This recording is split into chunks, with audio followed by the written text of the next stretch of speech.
इस बीच एक बड़ी खबर हम आपको बता दें, प्रयागराज में शंकराचार्य स्वामी अविमुक्तेश्वर आनंद स्नान नहीं करने पर अड़े हुए हैं और विरोध में शिविर के बाहर ही इस वक्त शंकराचार्य का धरना जारी है। वो वहीं पर बैठे हुए हैं। मौनी अमावस्या पर प्रशासन के रवैये से नाराज हैं शंकराचार्य और उन्होंने कह दिया है कि बसंत पंचमी पर भी वो ये चौथा जो बड़ा स्नान है उसमें हिस्सा नहीं लेंगे, वो स्नान नहीं करेंगे, क्योंकि उन्होंने मौनी अमावस्या का ही जब स्नान नहीं किया तो बसंत पंचमी का भी वो स्नान नहीं करेंगे। आपको बता दें कि मौनी अमावस्या पर प्रशासन के रवैये से लगातार शंकराचार्य अविमुक्तेश्वर आनंद नाराज हैं। लगातार इस पूरे मामले को लेकर सियासी सरगर्मियां भी उत्तर प्रदेश में जारी है। जो राजनीतिक प्रतिक्रियाएं हैं वो भी इस बीच सामने आ रही हैं। आप संगम की ओर नहीं गए? श्री राम श्री राम श्री राम। अब तक तो तैयारी हो जाती थी, आगे बढ़ जाते थे। आपने कल भी जिस तरह से बताया था हम लोगों को कि हम नहीं जाएंगे, अभी का हम जानना चाहेंगे, अभी क्या कुछ विचार बदला है स्वामी जी या वैसे ही? हमारे विचार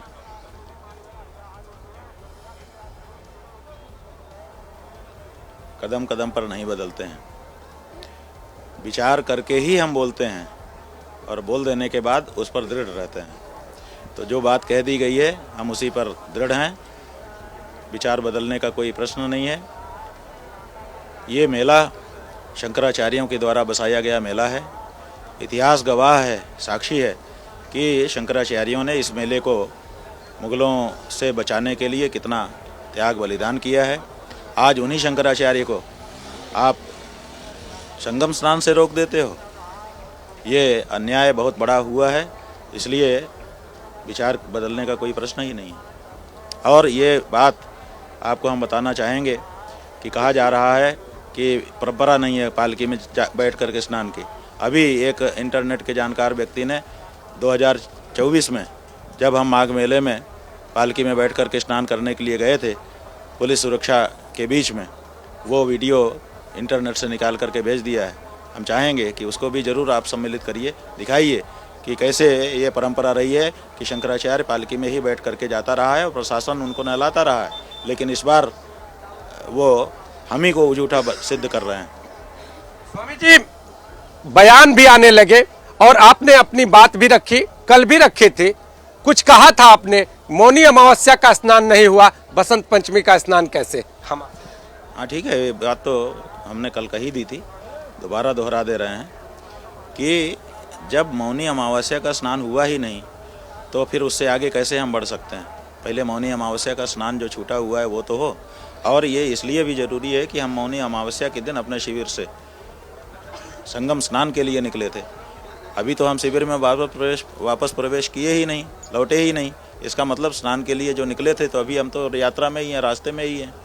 तो जब तक उस स्नान को हम संपन्न नहीं कर लेंगे तब तक किसी और स्नान की बात हमारे लिए बेमानी। स्वामी जी, हल निकलेगा कैसे? क्या इसके बीच का हल क्या है? आप कह रहे हैं कि स्नान हम अभी रास्ते में ही हैं, इसके बीच का हल क्या है? कैसे आप स्नान करने जाएंगे, क्या करेंगे, क्या है इसके बीच का हल? उन्हीं से पूछिए जिन लोगों ने ये शुरू किया है। हमने तो शुरू किया नहीं, हम तो स्नान के लिए जा रहे थे जैसा कि विगत वर्षों में जाते रहे हैं। अब तो हमारे पास 2024 के स्नान का हमारा वीडियो भी है। तो हम तो 2024 में इसी तरह से गए थे। जितने लोग इस समय हमारे साथ थे शायद उस पुराने वीडियो में उससे ज़्यादा लोग दिखाई दे रहे हैं। और पालकी में ही गए थे और संगम स्नान करके वापस आए थे। कोई भगदड़ तो उस समय नहीं मची थी। तो फिर ये बात काल्पनिक रूप से उठा करके जनता को गुमराह करना कि भगदड़ मच जाती, ये बात तो झूठी निकल गई ना। तो हम तो अपनी बात पे स्पष्ट बने हुए हैं। उन्होंने ये शुरू किया है हमारी पालकी को रोक करके और हमको नीचा दिखाने की कोशिश करके, शंकराचार्य का अपमान करने की कोशिश करके, साधु संतों को मारपीट करके उनको अपमानित करने की कोशिश करके। इसलिए रास्ता उन्हीं को निकालना है, हमें नहीं निकालना है। हम तो अपनी टेक पर बैठे हुए हैं। डिप्टी सीएम केशव प्रसाद मौर्य का बयान भी सामने आया है। अब उसके बाद आपको जानकारी में है वो बयान, तो उसके हाँ जी, हमको बताया गया है कि डिप्टी सीएम केशव प्रसाद मौर्य जी ने ये कहा है कि शंकराचार्य जी को स्नान करके विवाद का पटाक्षेप करना चाहिए। लेकिन शंकराचार्य जी की जो मानहानि उनके मुख्यमंत्री के द्वारा